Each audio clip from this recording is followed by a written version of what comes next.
Hi friends, it's me വീണ.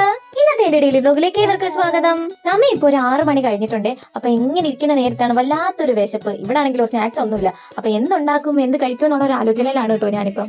പിന്നെ എല്ലാവരും എന്നോട് ചോദിക്കുന്ന കാര്യമാണ് കേട്ടോ, എപ്പോഴും തീറ്റ മാത്രമേ ഉള്ളൂ എന്ന് കമന്റ് ബോക്സിലാവട്ടെ ഇൻബോക്സിലും വന്ന് ചോദിക്കുന്ന കാര്യമാണ് കേട്ടോ. പിന്നെ നമ്മൾ എന്തിനാണ് ഗൈസ്, നമുക്ക് ഒറ്റ ജീവിതമല്ലേ ഉള്ളൂ. അപ്പൊ മാക്സിമം നമ്മൾ ഫുഡൊക്കെ കഴിക്കണ്ടേ, ഫുഡ് കഴിച്ചാലേ നമുക്ക് ആരോഗ്യം വരുള്ളൂ. ഇനി ആരും ഇമ്മാതിരി ചോദ്യം ചോദിച്ചോണ്ട് വരല്ലേ ഗൈസ്, നിങ്ങൾ ഫുഡ് കഴിക്കുന്നതല്ലേ. അപ്പൊ അതേ ഉറക്കത്തിന് എണീറ്റിട്ട് എന്റെ കൂടെ കുഞ്ഞുമണി വന്നിരിപ്പുണ്ട്. അപ്പൊ അതേ നമുക്ക് അടുക്കളയിൽ പോയിട്ട് എന്തൊക്കെയുണ്ട് നമുക്ക് തപ്പി നോക്കാവേ. അപ്പൊ അതേ അടുക്കളയിൽ വന്ന് തപ്പി നോക്കിയപ്പോൾ എന്റെ കയ്യിൽ കിട്ടിയ സാധനമാണ് കേട്ടോ ഈ ഇതേണ്ട ആട്ട ഗോതമ്പൊടി. നമുക്ക് റേഷൻ കടയിൽ നിന്ന് കിട്ടുന്നതാണ്. അങ്ങനെ ഇത് എടുത്തിട്ടുണ്ട്. അപ്പൊ ഇത് എടുത്തിട്ട് എന്താക്കാന്നുള്ള ഒരു ആലോചന ഇരുന്നപ്പോഴത്തേക്കുമാണ് ഞാൻ എപ്പോഴും കുഞ്ഞുമണിക്ക് ഉണ്ടാക്കി കൊടുക്കുന്ന ഒരു കാര്യം ഓർക്കുന്നത്. അങ്ങനെ നമുക്ക് പാത്രം ഉണ്ടാക്കാൻ പോവാവേ. കുഞ്ഞുമണി ഇത് എപ്പോഴും എടുത്താലുള്ള സ്ഥലത്ത് എത്തിയിട്ടുണ്ട്. കുഞ്ഞുമണിയുടെ കൂടെ കളിപ്പാട്ടുണ്ട്. അപ്പൊ നമുക്ക് ഇത് നേരെ പാചകത്തിലേക്ക് കടന്നാലോ. അപ്പൊ നമ്മൾ ആദ്യം ഒരു മിക്സിയുടെ ജാർ ഇട്ടിട്ട് അതിലേക്ക് ഗോതമ്പൊടിയും പിന്നെ പഞ്ചാര പിന്നെ 2 മുട്ടയും പിന്നെ ആവശ്യത്തിന് വെള്ളം ഒഴിച്ചിട്ടുണ്ട്. ഇനി നമുക്ക് ഇതെല്ലാം ഇട്ടൊന്ന് അടിച്ചെടുക്കാവേ. പിന്നെ അതിന്റെ കൂടെ ഞാൻ കുറച്ച് പഴം അരിഞ്ഞ് വെച്ചിട്ടുണ്ട് കേട്ടോ, റോബസ്റ്റും അത് കണക്ക് തന്നെ ഏത്തപ്പഴം ഉണ്ട്. ഇതെല്ലാം കൂടെ ചെറുതായിട്ടൊന്ന് രീതിയിൽ കൊത്തി കഴിഞ്ഞിട്ട് നമ്മൾ നേരത്തെ ദോശയ്ക്കുള്ള മാവ് സെറ്റ് ആക്കിയല്ലേ അതിനകത്തേക്ക് ഇട്ട് കൊടുക്കാവേ. പിന്നെ ഒരു പിഞ്ച് ഉപ്പ് ഇട്ട് കൊടുത്തിട്ടുണ്ട് കേട്ടോ.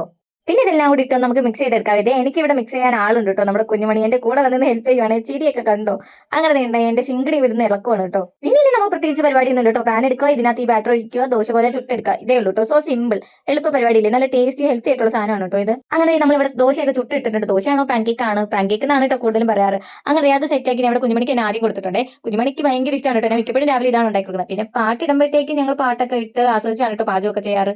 അപ്പൊ ഇപ്പൊ നിങ്ങൾ കണ്ടോണ്ടിരുന്ന കുഞ്ഞുമണിയുടെ ഡാൻസ് ആണ് കേട്ടോ. പിന്നെ പുള്ളിക്കാരിക്കിട്ട് നാണമൊക്കെ വന്ന് പിന്നെ അവിടെ ഇരുന്ന് അത് ഫുള്ള് ചുറ്റി കഴിഞ്ഞിട്ട് ഞാൻ എന്തേ കുഞ്ഞുമണി കഴിച്ച പാത്രത്തിൽ തന്നെ കഴിക്കാൻ വേണ്ടി എടുത്തിട്ടുണ്ട്. ഞങ്ങൾ ഇങ്ങനെ ഹാളിലേക്ക് എത്തിയിട്ടുണ്ട്. അപ്പൊ കുഞ്ഞുമണി എന്തേന്ന് ഒരു 2-3 പിടി കഴിയിട്ട് വരെ വന്നേക്കാണ്. അപ്പൊ ഇന്നത്തെ ഒരു കുഞ്ഞു വ്ലോഗ് ഇതൊക്കെയായിരുന്നു. അപ്പൊ ചാനൽ കാണുന്ന എല്ലാ കൂട്ടുകാരും ചാനൽ ഒന്ന് സബ്സ്ക്രൈബ് ചെയ്ത് സപ്പോർട്ട് ചെയ്യണേ. അപ്പൊ നാളെ അടുത്തൊരു വീഡിയോ ആയിട്ട് കാണാം. ചേട്ടാ ബൈ, സീ യു ഉമ്മ.